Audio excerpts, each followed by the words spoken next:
Hey, everybody, welcome to the Unemployable podcast. I'm Jeff Dudan. If you started your career as a practicing lawyer, then spent years founding and operating tech and service companies before realizing accounting and bookkeeping deserved a complete makeover, co-founded a company called Decimal with a vision to turn financial operations, bookkeeping, and tax planning into a tech-enabled services, then your name can only be Matt Tait. Welcome, Matt. Jeff, thanks for having me. I really appreciate it.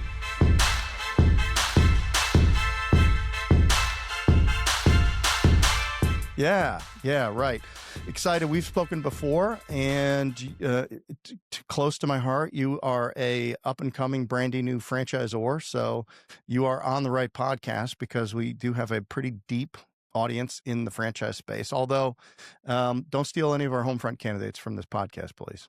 No, I wouldn't said I touch was them. looking at Homefront, kick them back our way, but no, there's always enough for everybody out there. But I have an opening question for you, and it really goes towards tech and AI, which is, as we'll learn, a big part of what you've done here with Decimal. Will standalone AI service companies, all of these that have just popped up, survive in large, or will AI be a utility that just makes large existing industry leaders better? I actually think it's somewhere in between. To me, and that's the lawyer in me. I picked the gray area in between your two answers. Right. Are you billing for this? No, Okay, good. Even when we started Decimal, I swore I would never track an hour. After doing 8-minute increments for a long time, it's painful. Yeah, we could never figure out how you build 26 hours in a day, but hats off. Someday I have a not safe for work story about that. Okay. My first boss told me what to do first day on.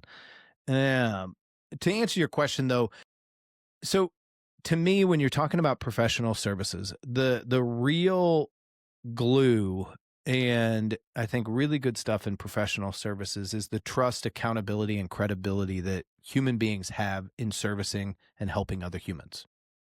AI can't do that, and I don't believe they will do that.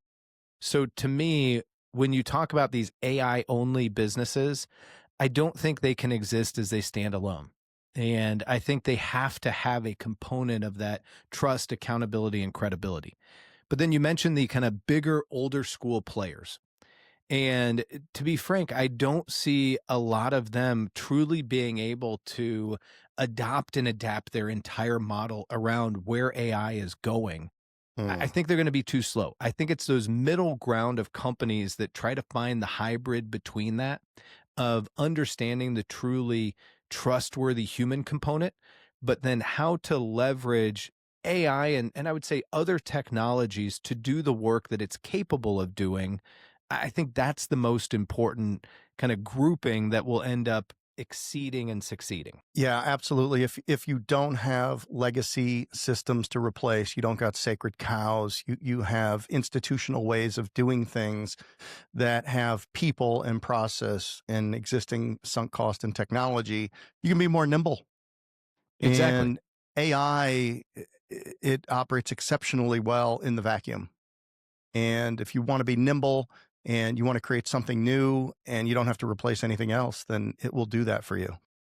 It will. And, one of the things that we've seen in AI is the rate of change is increasing dramatically. It used to be that you could pick a software and it could be your core functioning operational software for a decade. And then the cloud kind of made it so that as long as that software was improving, you could probably use it for 5 to 7 years. Mm-hmm. Now you are seeing the rate of change decreasing to months, if not days. And so you have to be nimble enough to be able to keep up with that change. And picking something and saying, all right, I won't have to think about this for another decade, that's simply a given loss at some point quickly. Before we get into what you've created with Decimal, can you talk a little bit about your early career, how you got into law, how you pursued that career, and then ultimately why you left it? I love doing things like this or speaking at conferences, and the bio that they give makes you sound way cooler than you really are. Okay. So Well, for that's because you wrote it. No, my team did, and they don't allow me to even approve it now. I grew up in a family of entrepreneurs. I actually we were at a family reunion about 2 years ago, and there were 60 of us in one house. And I looked, and 12 people in that house either were or had run a large growing business. That was the kind of company I kept as a kid. So when I was kind of graduating college and thinking, what do I want to do next? I asked my two favorite entrepreneurs, my dad and my grandpa, and I said, hey, what do you think I should do? And separately, they were not together. They gave me the exact same piece of advice. They said, you should go to law school. You're going to be a business owner someday, and it'll save you a hell of a lot of money on legal fees. So I took that advice and went to law school, started at Georgetown, finished in Indianapolis, where I'm from, and practiced for a few years. Always knew I wasn't going to practice for very long. My wife would tell you the best thing I ever did was go to law school because that's where I met her. And then I decided to get into the tech space here in Indianapolis, and had a chance to work in a couple of great tech companies, had a chance to run a couple of them, and then started some. And this is Decimal is now my fourth business, and I've had two that did very well, one that failed miserably, and Decimal, which has exceeded all of them combined. And it's just kind of been a fun roller coaster of a journey. But this recovering attorney now runs a very large accounting business. If you hadn't had the first three businesses, would Decimal be as successful as it is today? No, it wouldn't. Not even close. I I'm hard headed, and so I learn better from failure than I do success. Also, I think as you get older, you start to realize what's truly important and what's not. And learning in my past companies how to find my identity as a person and as a leader helped me to surround myself at Decimal with the people that made me better and fill the gaps that I had. I think when I started my first business, I thought I had to be perfect. I had to do it all. I had to tell everybody I was perfect, pretend to be perfect. What I found at Decimal is being imperfect is actually a better superpower. And it allows the other people around me to be imperfect too, but for all of us to kind of work together for a more perfect goal. And that, more than anything, is what I needed to learn. I'm a big baseball player and fan, and I love baseball when it kind of comes to an analogy for life and business, because sometimes you just fail more than you succeed. But if you succeed just enough, it's great. Yeah, success is really in the margins, and and so is failure. And it's these two or three little seemingly disconnected things that catapult you forward or hold you back, and sometimes it's not clear what they are. In terms of capabilities, would you say that the capabilities that you walked into Decimal with, based on your previous experience, was leadership, how to build a team, and then also delegation? It is. I always joke I'm really good at talking people into jumping off a bridge. I'm really bad at getting them to line up to do it.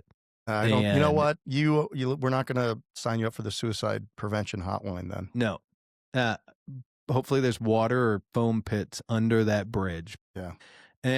To your point, I'm good at helping see the future and a vision. I'm good at setting a culture and developing a great team feel. I'm good at leading people through the necessarily hard parts about being in a growing new company. We exist in a world where no company journey is linear, or one out of a million is. And so you have to be resilient, and you have to build resilience into your business and into your team. That's what I'm good at. I am not good at managing day-to-day operations of a 100-person company, and I need help to do that. I'm not good at building technology, but I'm good at understanding what technology needs to do. And I need people to help me build. So I've got a co-founder who's our CTO, and he's 26, 27 years old, and he's the smartest person in most rooms he walks into. And he's great at kind of putting that technology infrastructure process vision together. And then I've got Michael, who's our COO, and he's the one that we need an adult in the room. And he's the one that helps make sure that, everything's on track, the businesses are running well. And, it's my job to just stitch it all together and stay out of their way. When you're interviewing somebody for an important position, you look for an athlete. And what is it about that person that's going to say, I think this person is somebody for decimal. It's funny, I used to love hiring, the classes of people that my brother was hiring at Accenture and Bain when he was consulting. Former D1 college athletes, colonels and up in the military, and Yeah. and I found some great people that have all of those characteristics. What I have found to be better is a sense of self-worth and humility. Tell me what you're truly good at and what you're truly bad at.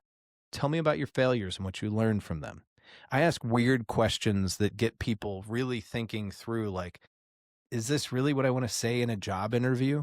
As I look to hire people, I want to understand who they are as human beings, what they like doing, because I'm not, it's not just important to look for, can they do the job? Can they do the job on the team that exists? And can they move that team forward? And when you talk about athletes and athletics, I think you and I probably both grew up playing a lot of sports, and both of us had kids that are involved in sports. I love athletics and I love that team mentality, but you have to look at people and say, you have a role on this team Right. and your job is to do that role. It is also to help the team move forward. And as I've succeeded and failed at hiring people, I've found that some people are just good individual performers, but not good team members. You see that a lot in like salespeople, and Oh, for you can sure. find great salespeople that are terrible team members. Yeah. So when I talk about athletes and business athletes, it's not necessarily the sports athlete per se, but I also look for people that are relentless, people that see the value in preparation. It was a Bobby Knight that said, I'm not looking for somebody with the will to win. I'm looking for somebody with the will to prepare to win. And, people that will put the hours in, people that when they show up in a meeting, they're going to be paying attention and they're going to be asking the right questions and really looking for the meaning behind the words. And, they're just like good. And they can, I've seen them in all walks of life. I've seen people that have never done anything athletic in their life, but man, they're so competitive and they're so sharp and so I guess it really is the will to want to win, win in the moment, win in the conversation, and not only for themselves, but more importantly, they want the company to win. And those people come in all shapes and sizes, man. They do, and it's interesting when you find somebody that you didn't necessarily expect had that kind of feel. Yeah. And then you hire them and you're like, "Oh my gosh." And where I love to see it is operationally. When a new hire or somebody who hadn't been around very long is just struggling to keep up. And they're the person that leans in and says, "Hey, let me help you." Or, "Hey, you need to be held accountable here." I love seeing that when other people that are on similar levels hold each other accountable. That I think is the sign of that true business athlete you're talking about, because you see that on teams in general where it shouldn't just come top down. It should come linear and laterally too. Yeah.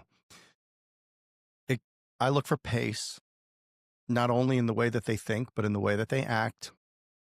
I look for tempo, which is something different than pace, because That like is in Six Sigma, if it's too early, it's wrong. If it's late, it's wrong. You need things on time, and things need to be, especially if they're doing anything with negotiation. Like, okay, what is the conversation that needs to be had first, second, and third, and when and why? So there needs to be measured tempo in the way that people execute business to be efficient. And then ultimately, invariably, when things go wrong or they get behind, I look for somebody that will rush to conflict. Like, I'm not, oh, I don't want to read the bad email. I'll read it tomorrow. Or I don't want to have that conversation. They can't wait to, because bad news ages very poorly, by the way. And you can I head agree. something off just by rushing right into the conflict and not blowing it up, like with saying, if there's a great phrase that I use in training, it's up on my wall. It says, the person who can most accurately describe reality without laying blame shall emerge as the leader. And so if you can walk into any conflict and not start just blaming people and looking for who's at fault, like when there's something that goes wrong, if somebody says the first question is, well, whose idea was it? They're just looking for somebody to blame. They're really not focusing on solving the problem. Like, I'm like, it doesn't really matter whose mistake it was because it was mine. But I'm looking for somebody that can, is looking to rush to it, solve the problem, and keep moving. Man, if you can find those types of things, and we just had a conversation, an executive meeting about a 23-year-old here, and there was one perspective that said she's too young to put in front of these people. And I said, well, for the last 2 years, everything this person has done has been excellent, on point, followed up on relentlessly. This person might not have the experience today, but I guarantee if we give her the right coaching in 90 days, she'll be better than anybody mediocre person we go out and hire that already has the requisite experience. So I'll invest in the athlete and then invest in the regimen. And then you end up with a better player for longer. Well, and I think what you hit on there is something else I look for, which is I'm looking for systems thinkers. I Hmm. want people that are thinking outside of the box, but also understand that there is good in the box. So Hmm. I don't want people that are always going to solve things as one offs, but are also going to put the systems in place to make sure the next time it happens, it's an easier solution. Or how do I work within the system to solve the problem? Or do I need to rip out the system? Like, to me, I want people that are viewing a problem as its holistic sum of parts in addition to the fire that they see. And so those systems thinkers, and you can find them, they're easy to find in engineering teams and operators. They're harder to find in salespeople and kind of first, second job out of college. But finding a good systems thinker, and you learn about that when you learn about how they solve problems, and you really talk them through, why did you do that? How did you see the problem? What did you miss? Looking back, what would you have done differently? You can answer those questions because when you find true systems thinkers, they're also the ones that aren't looking to assign blame. They're looking to find the ultimate solution that solves the problem today and when it pops up again tomorrow. Well said. Matt, what is Decimal and who does it serve? So Decimal is bookkeeping and tax. We spent 5.5 years building one of the largest, fastest growing bookkeeping and tax companies in the country. And what we ultimately said was, I am a recovering attorney running a large bookkeeping and tax firm. I would rather help other people do it. And so we started this year franchising Decimal. And our goal, our way to have a larger impact is to say, hey, we want to help you start your own bookkeeping and tax firm. We're going to give you everything you need to be successful to do that. And that's the technology, a lot of AI, like we talked about earlier, a lot of outsourcing, globalized teams, a lot of just the playbooks and systems that led us to outpace and outgrow everybody else in the market, and the technology that Jacob and his team have built. So that's what we are today. We're the first AI enabled bookkeeping and tax franchise in the world. And we haven't really talked about it much, but it's already growing faster than we had hoped or thought. So I think there's a lot of opportunity in the kind of AI enabled professional services and bookkeeping and tax in particular. Who's an ideal customer? Are these small businesses, mid-market? Who do you work for typically? So the right end customer for a Decimal franchisee is that small business, usually about 500K to a million to 20 million. Most of them are on QuickBooks as a ledger, but it's quite a wide array of businesses. And you find that they either try to do it themselves, which I don't know if you've ever tried to do the bookkeeping. I did it on my first company and it cost me like $8,000 to get it unwound and cleaned up at tax time. Yeah. So that's always a bad idea. Or they're just picking a bad accounting firm or accountant to do it. The small accountant that everybody loves, that trusted local person, typically hasn't built a good firm. They're not good with systems and technology. They can't invest in it. They can't grow. They just can't keep up and do everything that you need them to do. And the large firm is too pricey and they'd rather focus on doing other more expensive service lines. So the Decimal franchise is that perfect blend of that small local trusted person, that trust, Uh-huh. credibility, and accountability, but then all the scale of a multi-million-dollar platform. And that's what we're able to do is serve those small businesses around the country and do it remotely. It sounds like the fulfillment of the product is largely going to come from a centralized resource and It is. technology. So, what is the role of a Decimal franchisee? That's great. You get this having run multiple businesses yourself. Those of us that run companies, you're juggling multiple flaming swords, wearing multiple hats. Like it gets crazy. If you are a decimal franchisee, you need to focus on growing, adding new clients, and helping the clients you have. And you get to hire a much smaller team than if you'd built your own firm, and decimal franchise services will handle the rest to help you. And in terms of scope of services, obviously the entry level, the ender point to business is going to be bookkeeping. It's a huge pain point for most businesses. So you'll start with bookkeeping and then accounting, which would be the reporting aspect of it. Yeah, so the way we think about it is it fits into 4 buckets. The big one is bookkeeping. Hey, so you need something. You have to, so that you can do the second one, which is tax. We'll help with tax. The third one, which I think is actually the most important, and it ends up being the entry point more often than not, actually, and that's the operational help. You need help paying your Oh, bills. You need help getting paid, invoicing. You need help with payroll. How do we help you make sure that your business is operating on a day-to-day basis? And then you get to the advisory. How do we help you move forward, make good decisions, M&A, exit, or just simply good growth? Those are the 4 buckets that a decimal franchise and that decimal has always done is, make sure that you can pay your bills, get paid, track it all, and plan for the future. when you talk about tax, are you talking about tax strategies? Are you talking about tax Yeah. returns? All of it. It's, hey, number one, most important, you have to file your taxes. I'm shocked at how many people struggle with that one, but we'll make sure you file your taxes. It's a good idea. 2 is, most business owners are kind of like me. We want to be legal, but we also want to figure out how to pay Uncle Sam as little as possible. Mm. So how can we help you with your tax advice and make sure that you're optimizing all the credits, debits, loopholes, et cetera, that you can to make sure your business and your personal lives are healthy? And then 3, you start to look at, hey, 1099s. We're getting up to January. I can't tell you how many businesses struggle with 1099s and making sure that everything is filed. And then we can do some sales tax help too. So those Okay. businesses that are kind of CPG and wanting to sell more into multiple states, it fits a lot of buckets. Yeah. So being a small business owner for years and maybe sometimes a medium and large size business owner as well, there's tools out there. For example, on the accounts receivable side, used to be a tool called Invoice Sherpa. So there are tools that you can use that do many of these things. You mentioned QuickBooks as one, but then there's all these other kind of plugins and standalone type apps. Does your system incorporate and have APIs with these things, or do you provide all-in-one solution for all of these things?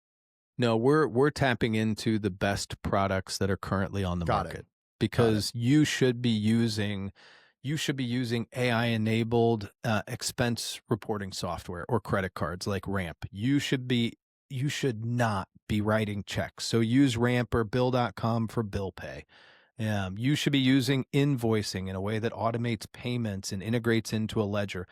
The operational side is about picking the right tools for the business, Mhm. integrating them together, and it's about eliminating as much time and data entry as possible for the business owner, and for us, the provider. At what point do you start having conversations with your clients about exit in terms of advisory for sale of a business, or if not, what other areas do you provide advisory? So I ask, and we've trained our teams. They haven't let me actually sell anything in years. They still call the old legacy clients the Matt Tait specials. But what I do, and what we train our sales folks and now our franchisees to do is start on your first call and ask a business owner, what's your goal?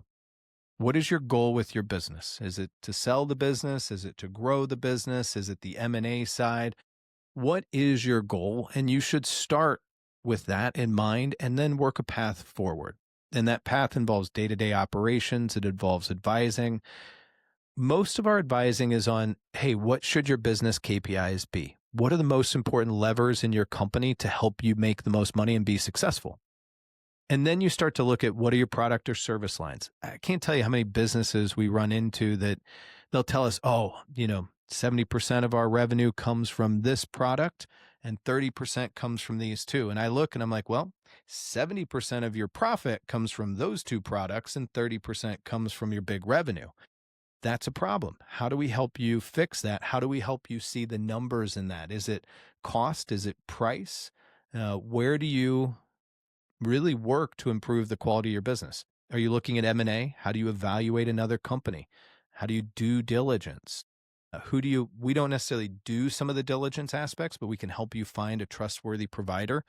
We like to be able to make intros. The decimal franchise system is a community. We launched our first franchises a month ago. We have already had multiple referrals between franchisees. Hey, this guy does this better than me. I'll bill you for it. He'll do the work. This way you have an expert. Like, we want to make sure that everybody has the introductions, the operations, and the execution that they need to succeed for their end client. That was my next question. I'm thinking about who a franchisee would need to be.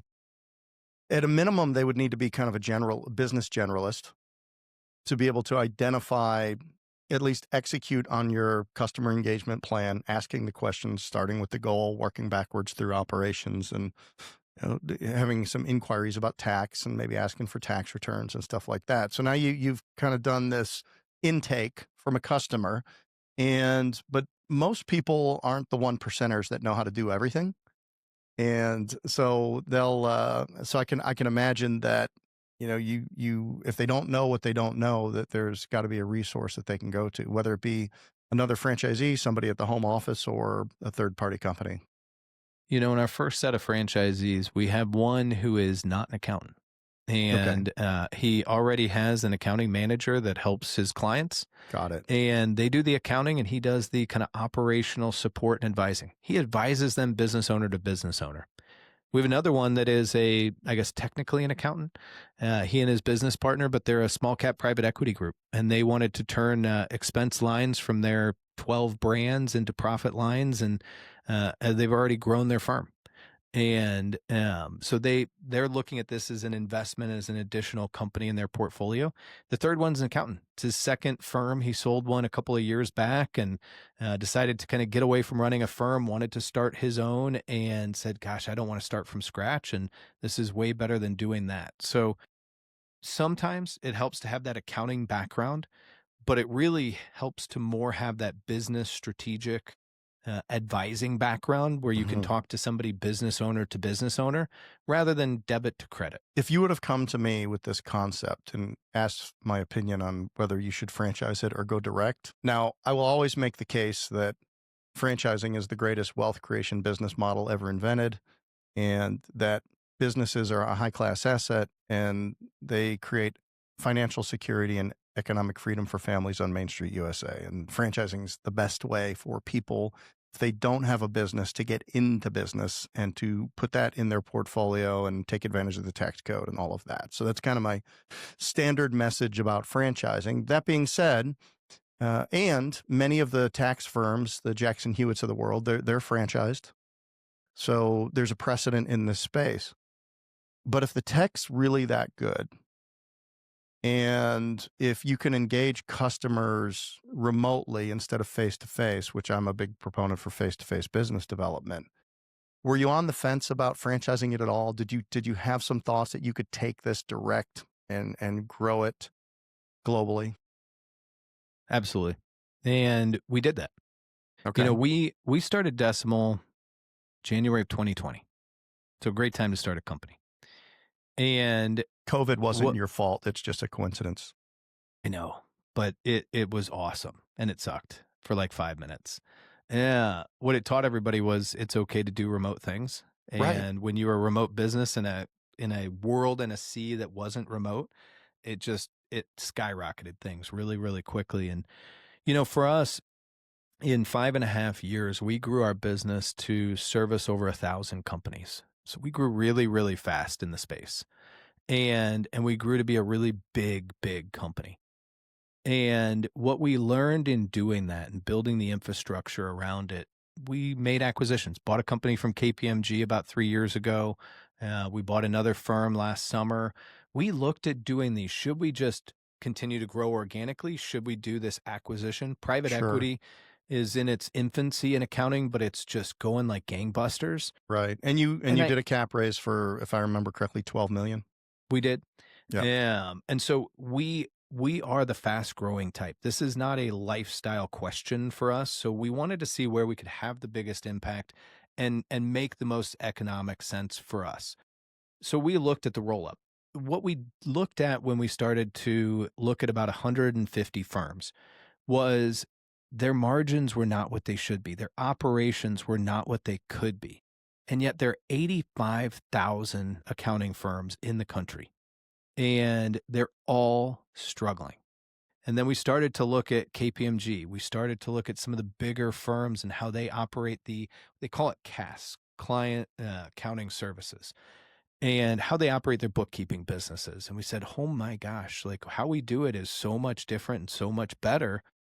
Why don't we just license this to people? And then subsequently, we had started growing our own division of franchise or and franchise multi location franchisee clients. And so Right. that gave us an inside look at the economics of everything. We said, you know what?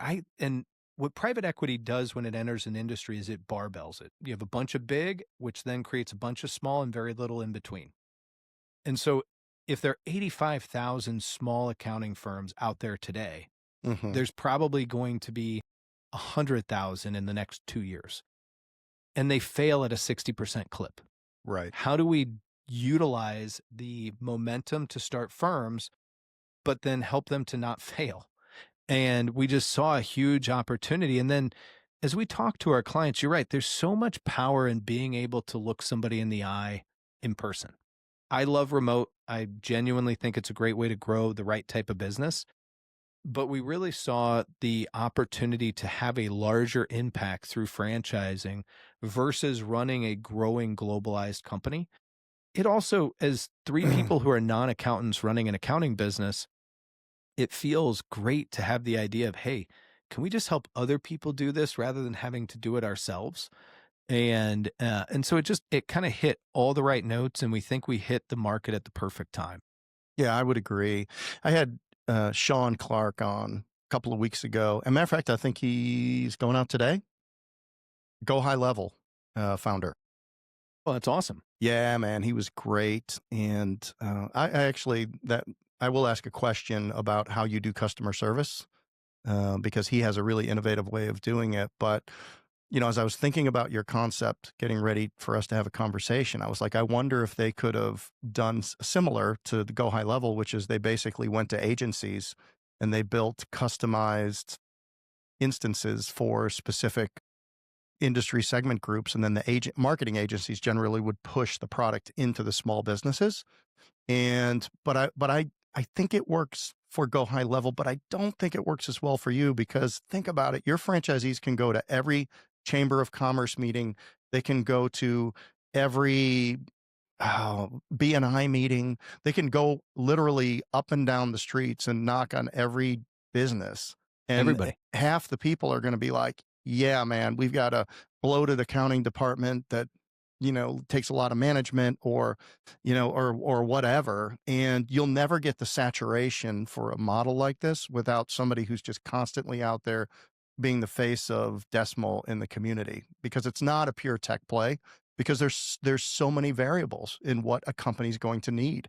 No, And yeah. if you look at your four buckets, like they could feel really good about two of them, but the other two is a huge problem for them and they know it. So now your person can go in and focus on that. So, and I would say that they can really enter at any point on the spectrum here.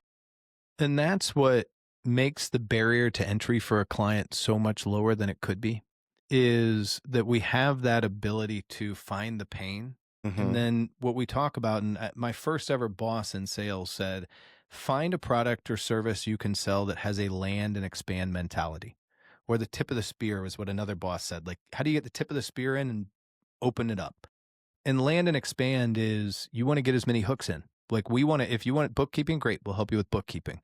Guess what? At Yeah. some point, we're going to show you how if we helped you with your bill pay, it would save you a ton of time and money. And guess what? we're also going to see that your payroll system you're running is really terrible. And if you put Gusto in place instead, it would make your life so much easier and it would also save you some money. And guess what? If we helped you with your taxes and this stuff, your tax bill is probably going to go down and we can save you. So we just have this ability to continue to roll in and expand into really being the trusted advisor for these business owners. Yeah. Yeah. It's like circle the customer. Yep. I Or mean, it somebody just, else explained it, get as many hooks in as you can, because if they pull one out, you still have three more. yeah. Yeah. Absolutely. Absolutely. How many staff do you have? So Decimal today is still four businesses. We still have our firm, and we're a franchisor. We have Decimal Franchise Services, which services our firm and the other firms that we're starting. Between them all, we have about 106 employees. Okay. And so we're a pretty good sized team. As a just franchisor and servicing our clients in the franchise system, it's about 18 people. I think 6, 7 in the U.S. and another 11 in the Philippines. Okay. And what would somebody say your leadership style is? A combination of overly, my smirk gives it away, fun but demanding. And disappointed dad, I've heard, is the hat I like to put on frequently. You know what? Disappointment, I have found through my career, is the greatest motivator for your best people. They don't want to let you down. It is. I just got out of a meeting earlier, and my team is going to miss the deadline that I set for them. And I looked at them and I asked why, and I said, these are very good reasons. I totally understand. I'm disappointed though. I really thought we could hit this. We all agreed on it. It wasn't my deadline. It was yours. And as I'm sitting here, I'm getting Slack messages that they're going to hit the deadline. So, I agree with you. It can be a good motivator, but I think praise is too. I am a deeply transparent and authentic boss because what I found in my life is that talking through my own failures is the best way to motivate people too. I fail on a daily basis and I like to talk to my team about it and our franchisees because it makes it okay for them to fail and then stand up and be better the next time. Product line extensions do you see for Decimal, if any? Well, there are a lot of ways we can go. I'm really excited to build this community of franchisees because each person that joins is going to add something new that other people can do because you can offer it and somebody else can service it. I think by the end of this, we're going to have thousands of Decimal firms that are going to create one of the largest overall accounting communities and firms in the world that can do everything. Audit and attest aside, because there's a lot of regulations and that, Sure. and I'd like to stay out of it entirely. Yeah. But all of the business day-to-day accounting things that people need in advising, I think we're going to be able to do all of it. And I'm excited to see that community grow. Do you see a future in business brokering or kind of investment banking for your group? Because you will have, as soon as there's any sales activity, you're going to see it because they're going to start asking the questions. They're going to need to get prepared. They might be bringing somebody in to start looking at ad backs and things like that. So, if I were knowing what I know now and knowing where I really fell short over the years, I would be making sure one of the biggest education pieces for your clients would be what do the financial statements need to look like at the end of the year? And then what would it really look like to convert these to EBITDA? What would the ad backs be? And then, even if you had below the line, right, what was pushed and you did the exercise with them and said, did you know that failed project was a one-time expense? You push that below the line. Did you know that you push this below the line? And then because I do this all the time with our franchise owners because we have some people that, something happens and they want to sell their business and they're like, well, these are my financials. And I'm like, no, but that's not what it's going to trade on. That's really not your cash flow. Not even close. Yeah. So, but it's like, it seems like people don't get that education until it's almost too late because what they've done is they printed out their P&L and their balance sheet and they sent it to a prospective buyer unadjusted. There's a broker I know that's in the accounting space and he's owned his own firm in the past. And I think there's a pretty good chance he's going to buy a franchise soon. And one of the things that he wants to offer people that I think is just going to sell like crazy is, hey, get a snapshot of what it would look like if you tried to sell your business today. What Yes. would the market tell you? I think, to be fair, I don't think it needs to be every year, but every 2 to 3 years, every company in the world should get a snapshot of what their business would trade at today. What are the economics of my company? How would that look? Because it's not just EBITDA. It's all the other things that go into building into EBITDA. It's how do you play yourself in as a business owner? Are you too involved? Are you not involved enough? Like what is the trading on it that I think too many business owners forget? And that's why we like to start with what is your goal? Because if your goal is ultimately to sell your business, you cannot be the singular foundational part of that business. And you see it in professional services, accounting, law, consulting, et cetera, where the single biggest biller, the single biggest personality, the biggest seller is the owner.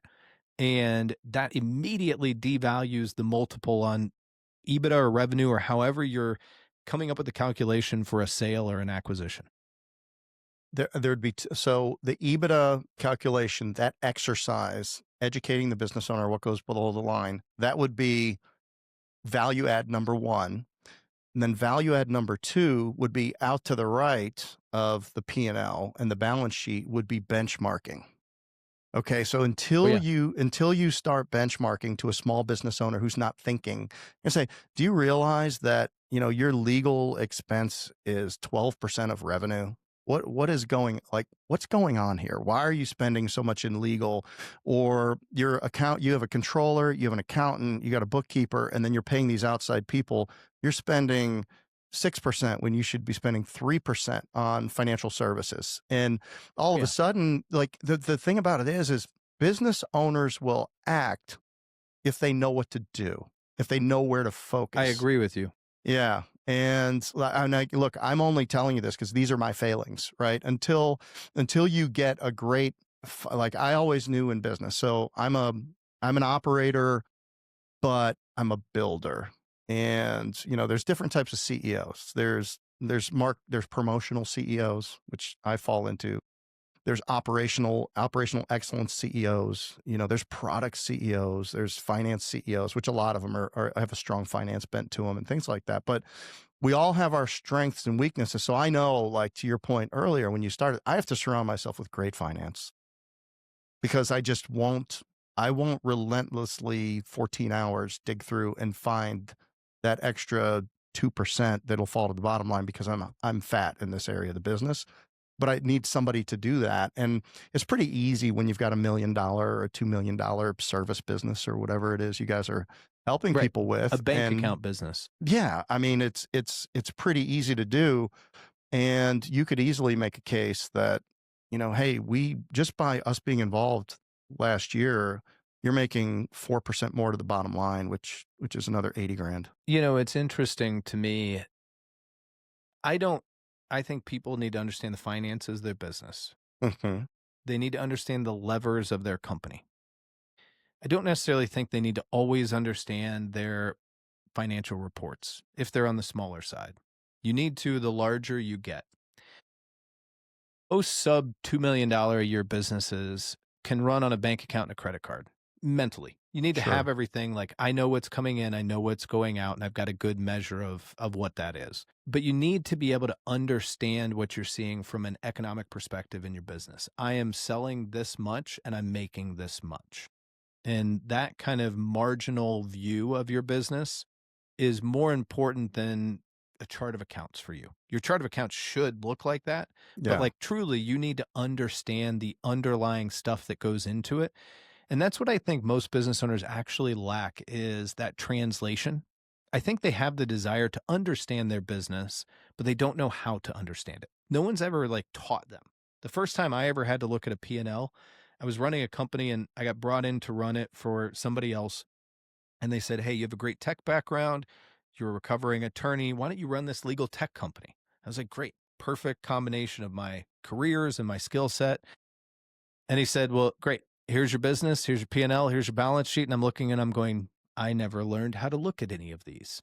And at the time, I lived next door to my grandpa, and he'd run a lot of businesses over the years. And I said, "What am I looking at? Like, explain this to me." And for weeks, I would just go over there daily, and he would talk me through it, and I had to learn it. And now I fundamentally understand how to look at my business. And I actually very rarely look at my financial reports because I pull them all into KPI reporting. And that translation layer, I think, is important. There's an interesting statistic.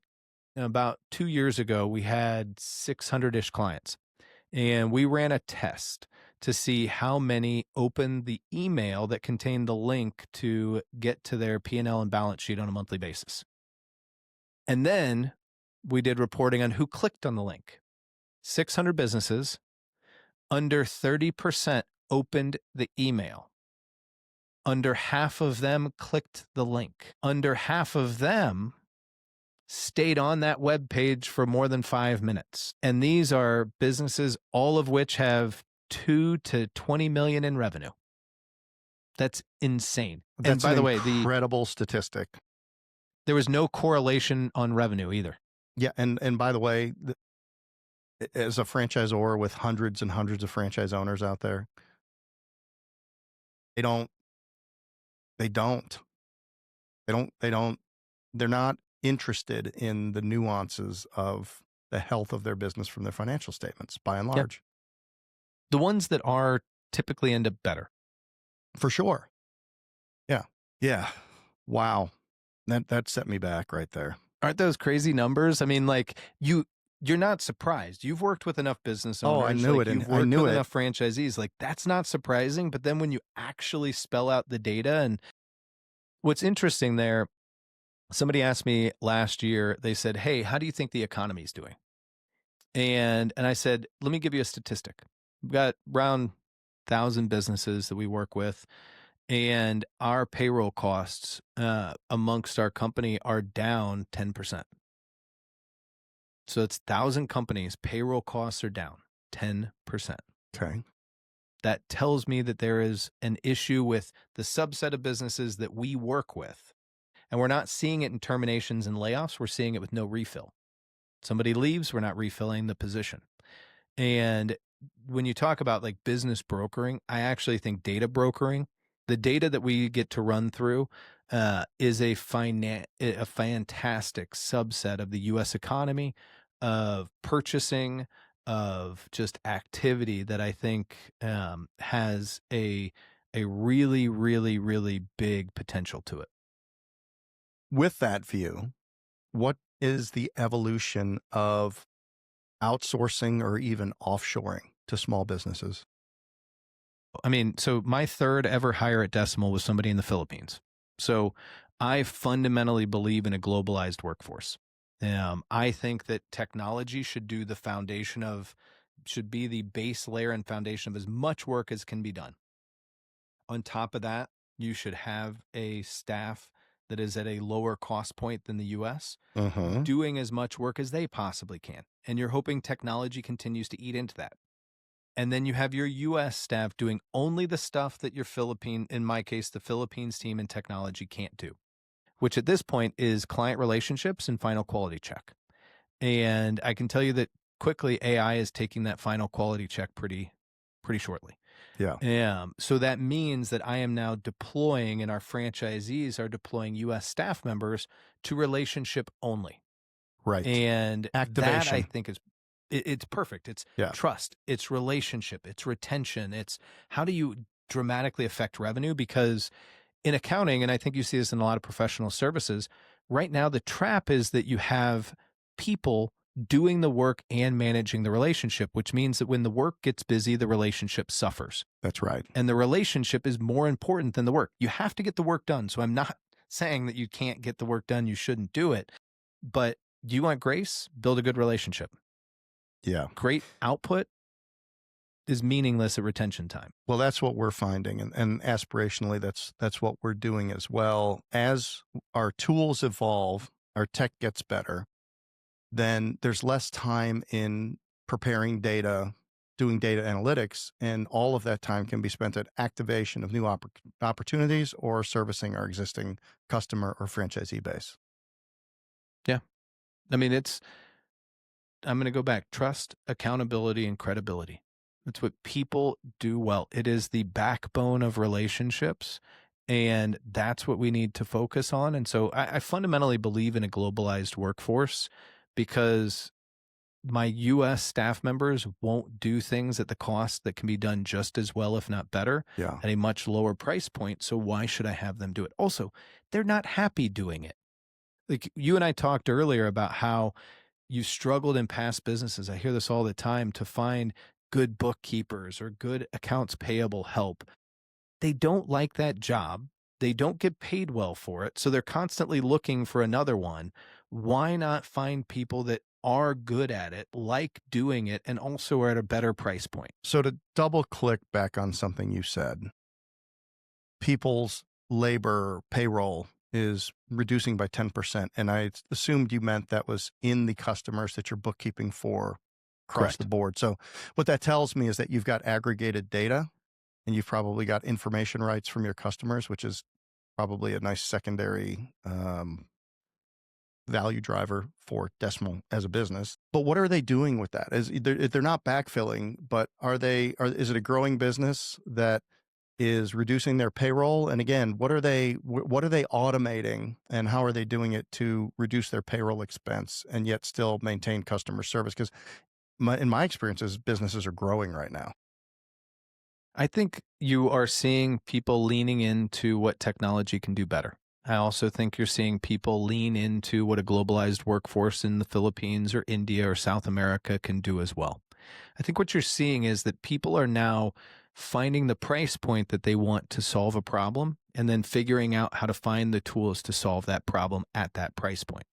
And it used to be that we had an economy, a group of people that were, I'm going to hire and this person's going to do this job. And now you're looking and saying this person is going to accomplish this role and they may have other things or people helping with that task. We've covered product line extensions. I gave you my ideas about how to bring more value to your customers. Is there any non-obvious things that you're thinking about at Decimal that you think could be opportunities for you? I mean, like I said, I think the data side tends to not be as obvious as people think it is. Right. AI is certainly a focus for us. We're building agents. We're using agents within the products that exist. So that's a big focus. Globalized workforce. Those are the easy targets. But to me, you talked about benchmarking, and that's harder to do than people think because you need to have some semblance of scale. You need a group to aggregate that data from. And so making sure that you can do that well, I think that is an easy thing that every business owner that should do is if you can benchmark against your competitors or your friends, you should do that. And the data side of things, I think, is really, really an important aspect of that. There's a trap, and we have it all the time. And I'll have a brand president and say, well, our average KPI for this particular expense is this. And so the implication is, well, that's what it should be then. No, that's not average. That might be average, but that's not ideal. And so people are going to be like, oh, well, I'm there. That's fine. I'm just like everybody else. But do you really want to be like everybody else? Or, the question is who are the people that are doing it the best? So average benchmarking can be kind of a false flag in terms I of have that. a great example for you. The average gross margins of a bookkeeping firm are somewhere between 18 and 21%. The average gross margin for Decimal is just below 60%. Okay. The average should be, like the target should be close to 50. And so if you're playing on averages, you're running a bad business. You should be playing towards the ideal. Average is just one data point above you suck. Yeah. Right. That's one of my favorite t-shirts. I like that. Yeah, it's one of my favorite t-shirts. It's about as bad language as we get on the Unemployable podcast right there. I hope it didn't offend you. I have You been didn't hang up. watching mine. Huh? You've been watching I have your been language? watching mine. I am notorious for going off the rails with my language, but my kids are in the other room and I'm trying to be nice. Well, that's good. You drop F-bombs. Finance? Yeah. Let's see your F bombs. P&L. P&L. Yeah. Well, I'm not sure. What's worse, bad accounting or late accounting? Bad accounting. Everybody now has late accounting, so that's just the norm. That's your average. That's your average. So bad accounting is worse. Awesome. Awesome. What should I have asked you, or what do you want? Anything else you want to talk about before we nudge this towards the barn? No, I mean, I think we've covered everything. I've really enjoyed the conversation. I mean, we're very new at the franchising of this, but we're Yeah. very good at the doing of the work side. And so we're excited for franchising. We're excited to grow, and we're excited for where the scope of technology is and is going. Yeah. You got a great opportunity there, and you serve a big need, and I'm confident that you're going to do exceptionally well. So congratulations on all of that. Well, thanks, Jeff. I really appreciate it. Yep. Now, if you want to play along, I've got a curveball and a fastball for you right down the middle. You I ready? told you I'm a baseball fan. I know. That's why I adopted that just for you. That's not true. Everybody gets it. Before, though, I do that, how can people best get in touch with you? Just connect with me on LinkedIn. I post all the time. Connect with me on LinkedIn. I also have my own podcast, After the First Million. We'll be doing a new season kicking off in January. Jeff's promised to join, so I'll get to grill him like he grilled me. Yeah. But both of those are great places to start. That's just Matt Tait, Tait at LinkedIn. Yep. Perfect. All right. Here's the curveball. Gun to your head. You have to start a new business, and it can't be anything that you're currently doing, and you have to start it in the next 30 days because you have to. Where do you see the opportunity in the market that if you were forced to do it, you would go? Am I trying to build a lifestyle business or generational wealth? Don't care. Okay. I would build a consulting company on the deployment of AI in professional services. Okay. Where is the next professional service that you would go to outside of the ones that you're currently in? Well, I'm currently in accounting. Law would be an easy one for me to go into. Yeah. And there are actually much better tools, much more mature tools for lawyers in AI than there are for accountants right now. Yeah, I think you have to be careful with drafting. So we deployed a AI-based contract management system, and we put our 479 contracts in there. I just found out we had 479 contracts in there, but we can ask it anything, and the answer comes out, and that's great. Now, drafting, AI is a bias creating machine, and it's going to try to please you and give you the answer that you want, and it might even give you justification that didn't exist. So I still like good old experienced brains drafting all touchy legal work and things like that. I would agree. I think it can get there. As somebody that's worked in a big firm, it's removing the need for the young associate, the That's legal right. research, Yeah. the finding of things. We also use it to review things. It's great in reviewing terms and conditions to see where standard objections have come from or standard changes have come Right. from and what you've put in. Like it saves a lot of time and money for that type of thing. And I think what it's doing is it's removing the singles and doubles, and it'll shortly remove the triples, but the home runs and grand slams will always be needed for kind of a human drafter. Fair enough. Great answer. Last question, fastball, straight. Did you bat right and throw right, or what did you do? I hit left and threw right. So I was shorter to the first base on the left side, and I was a good pull hitter, so hitting it over the right field wall was fun. Yeah, so my brother's son, which is my nephew, is a pitcher for NC State, and he's one of the top draft picks They're for great. next year's draft. I think he's going to be skipping his senior year and heading straight to wherever it is that they take baseball players. But he always said, if you love your kids, awesome. You'll teach them to throw right and bat left. Yep, that's what my dad did. I enjoyed baseball. My son's kind of getting into it. My daughter likes softball. Okay. But my wife and I my wife was a college diver, and baseball helped me kind of get into college and stuff. And so we're just letting our kids enjoy it and get into enjoying whatever they like to do. That's cool. Was your wife a gymnast first? She was. And then she picked up, it's crazy. She picked up diving in 8th grade and she won a state championship, I think, by her sophomore year. That's an amazing sport. That's one that I'll never do, but I'll always watch. Well, yeah, my son's getting into it. It's fun. He'll joke. He's already adopted my joke that people ask, like, "Oh, was your wife a swimmer?" I said, "No, she was just really good at falling into a pool." Fair enough. Very little splash. All right, here we go. Fastball straight down the middle. If you had one sentence to make an impact in somebody's life, what would that be? Tell more people you're proud of them.